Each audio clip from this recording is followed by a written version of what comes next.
उत्तराखंड के चमोली में शुक्रवार को एक बड़ी दुर्घटना हो गई। यहाँ के माणा गांव में ग्लेशियर टूटने से भयंकर तबाही मची। इसकी चपेट में आने से 47 मजदूर बर्फ में दब गए हैं। दरअसल 57 मजदूर इस हादसे का शिकार हुए थे। हादसे के बाद मौके पर प्रशासन और बीआरओ की टीम रवाना हो गई। फिलहाल आईटीबीपी और गढ़वाल स्काउट की टीम रेस्क्यू ऑपरेशन में जुटे हुई है। बता दें कि चमोली इलाके में पहले भी ग्लेशियर टूट चुका है। जब कोई ग्लेशियर टूटता है तो अवलांच की स्थिति बन जाती है, यानी बड़े वेग से पहाड़ों से बर्फ गिरने लगती है। बर्फ का सैलाब आ जाता है। मौजूदा घटना के बारे में बताया जा रहा है कि जहां ये ग्लेशियर टूटा वहां पास में सड़क पर काम चल रहा था। वहां काम पर लगे 57 मजदूर बर्फ के नीचे दब गए। घटना के बारे में चमोली के डीएम संदीप तिवारी ने जानकारी दी है।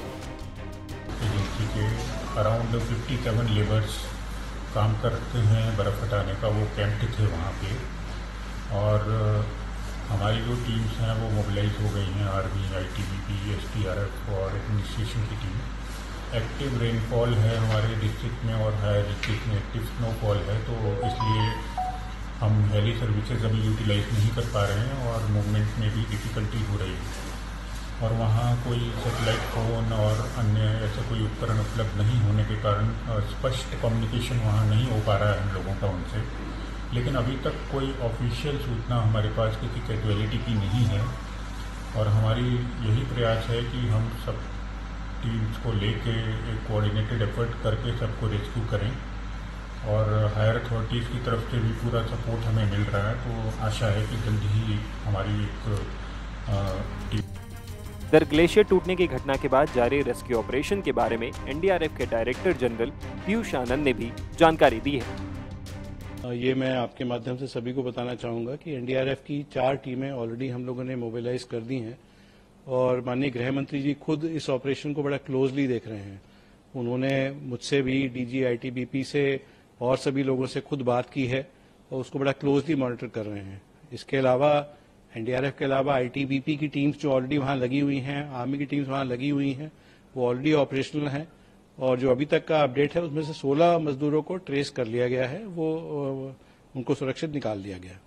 थोड़ा सा इंसिडेंट के बारे में बताया सर, कितने बजे का ये हादसा है, कैसे हुआ और अभी तक की सिचुएशन क्या है? देखिए, अभी तक की तो खबर यही है कि एवलांचे हुआ है, मतलब ऊपर से भारी मात्रा में स्नो आई है। कितने बजे हुआ, कैसे हुआ, ये चीजें तो बाकी डिटेल्स की हैं, ये तो आपको बाद में पता चलेगा। इमीडिएटली जो इस समय हमारा पर्पस है, हमारा फोकस है, वो ये है कि ज्यादा से जल्दी पहुंच के ज्यादा से ज्यादा लोगों को वहां से बचाना। तो वो इमीडिएटली हम लोग का फोकस है, उस पर हम लोग प्रयासरत हैं। अभी कुछ ही देर पहले एचएम ने बात की, आपसे बात की, आईटीबीपी के डीजी से भी बात की। किस तरह के निर्देश दिए गए और क्या आप लोगों ने बताया? उन्होंने बड़े स्पष्ट निर्देश दिए कि हर तरीके से हर संभव प्रयास करने हैं कि हर जान को हमें बचाना है। उत्तराखंड के मुख्यमंत्री पुष्कर सिंह धामी ने भी इस हादसे पर दुख व्यक्त किया है। उन्होंने कहा कि बर्फ के अंदर फंसे मजदूरों की जान बचाने के लिए पूरी कोशिश की जा रही है। बीआरओ के हमारे 57 श्रमिक उसमें फंसे थे और एवलांच आने से, जिसमें से 16 को सुरक्षित निकाल लिया गया है। बाकी के लिए सभी प्रयास चल रहे हैं। सभी प्रकार की तैयारियां यहाँ पर कर ली गई हैं। एम्बुलेंस से लेकर आईटीबीपी की मदद ली जा रही है, अन्य संस्थाओं की मदद ली जा रही है।